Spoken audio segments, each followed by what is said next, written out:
नमस्कार, मैं अर्चना राय। आप देख रहे हैं प्राइम टीवी इंडिया। चलिए नजर डालते हैं इंटरनेशनल बुलेटिन की ओर।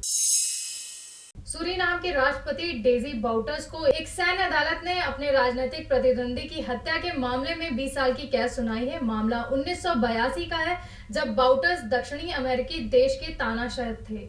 बाउटर्स के वकील इरविन कैनहई ने कहा कि राष्ट्रपति अभी चीन यात्रा पर हैं और अगले सप्ताह वापस आने के बाद फैसले के खिलाफ अपील करेंगे। तथाकथित दिसंबर हत्या मामले ने हमेशा बाउटर्स के कार्यकाल को धूमिल किया है, जिसमें शासन ने 13 नागरिक और 2 सैन्य अधिकारियों की हत्या की थी।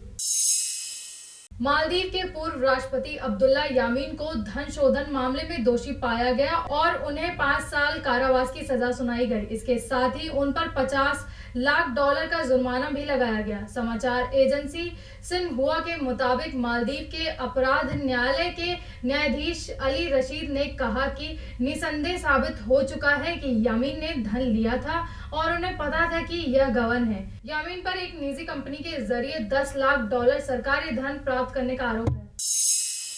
पाकिस्तान में लाहौर के मुल्तान रोड पर एक कमर्शियल रिक्शे में धमाका हो गया। इस धमाके में कम से कम 7 लोग घायल हो गए। घायल लोगों को आनन फानन में करीबी अस्पताल पहुंचाया गया। प्रशासन ने कहा कि घायल अवस्था में लाए 7 लोगों में से 2 गंभीर अवस्था में हैं। धमाके के बाद घटनास्थल पर बम निरोधक दस्ता पहुंचा और सुरक्षा बलों ने आसपास की जगहों को अपने कब्जे में ले लिया। इराक में जारी हिंसा के बीच प्रधानमंत्री आदिल अब्दुल मेहदी ने संसद को औपचारिक रूप से अपना इस्तीफा सौंप दिया है। इस बीच बगदाद और दक्षिणी इराक में 3 सरकार विरोधी प्रदर्शनकारियों की मौत हो गई और कम से कम 58 लोग घायल हो गए। संसद के 2 सदस्यों ने कहा कि संसद रविवार को सदन के सत्र में या तो मेहदी के इस्तीफे को लेकर मतदान करें या इसे स्वीकार कर लें। इंडोनेशिया के बोर्नियो के वर्षा वनों में लगातार आग लगी हुई है। आग लगे होने से यूरोपीय यूनियन के मुताबिक यह स्थिति अमेज़न के जंगलों से भी खराब हो चुकी है। बोर्नियो के जंगलों में आग के चलते 70 करोड़ टन कार्बन डाइऑक्साइड निकल चुकी है। इतनी गैस कनाडा में 1 साल में उत्सर्जित होती है। यूरोपियन यूनियन से संबद्ध कोपरनिकस एटमॉस्फेयर मॉनिटरिंग सर्विस के मुताबिक अमेज़न के जंगलों की आग से 569 मेगा टन कार्बन डाइऑक्साइड निकली थी। बोर्निया की आग से निकली कार्बन डाइऑक्साइड इससे 22% ज्यादा है।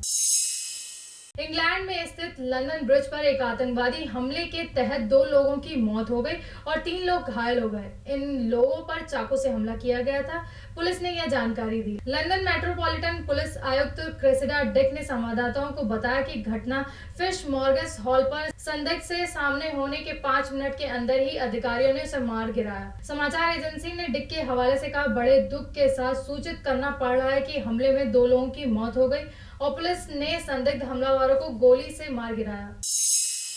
ऐतिहासिक करतारपुर कॉरिडोर पाकिस्तान के सेनाध्यक्ष जनरल कमर जावेद बाजवा के दिमाग की उपज है और यह भारत को हमेशा नुकसान पहुंचाएगा। यह बयान इमरान सरकार के एक बड़े मंत्री ने दिया। इस बयान के जरिए उन्होंने अभी तक करतारपुर कॉरिडोर के लिए प्रधानमंत्री इमरान खान को दिए जाने वाले श्रेय से उलट बात कही। प्रधानमंत्री इमरान खान ने 9 नवंबर को करतारपुर कॉरिडोर का उद्घाटन किया था।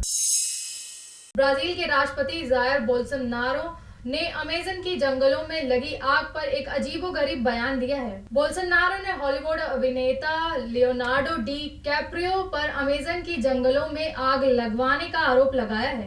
फेसबुक पर लाइव ब्रॉडकास्ट के दौरान बोल्सोनारो ने कैप्रियो पर चुटकी लेते हुए कहा कि वह ब्राजील के खिलाफ अंतर्राष्ट्रीय अभियान का हिस्सा हैं और उन्हें अमेज़न के जंगलों में आग लगवाने के लिए फंड दिया है।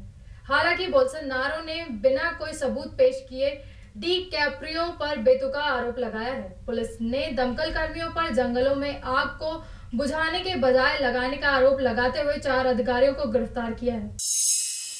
अमेरिका के साउथ डकोटा में प्लेन क्रैश में 9 लोगों की मौत हो गई। अधिकारियों के मुताबिक विमान में 12 लोग सवार थे। 3 लोग गंभीर रूप से जख्मी हुए हैं। विमान ने चैम्बरलेन से उड़ान भरी थी। सभी पैसेंजर इडाहो स्थित इडाहो फॉल्स जा रहे थे। ट्रांसपोर्टेशन सेफ्टी बोर्ड के अधिकारी पीटर नटसन ने बताया कि विमान के उड़ान भरने से पहले ही चैम्बरलेन और सेंट्रल साउथ डकोटा में भारी बर्फीले तूफान की चेतावनी जारी की गई थी। चीन के उप विदेश मंत्री लियो झाओई ने कहा कि भारत और चीन को अब अपने संबंधों के उतार चढ़ाव के अजीब चक्र को तोड़ना चाहिए और सारे विवादों को खत्म करना चाहिए। 28 और 29 नवंबर को हुई भारत चीन थिंक टैंक फोरम में झाओ ने कहा कि 21वीं सदी में भारत और चीन का उदय सबसे महत्वपूर्ण ऐतिहासिक क्षणों में से एक है। दोनों देशों को अब इस शताब्दी को एशियाई सदी बनाने के लिए काम करना चाहिए।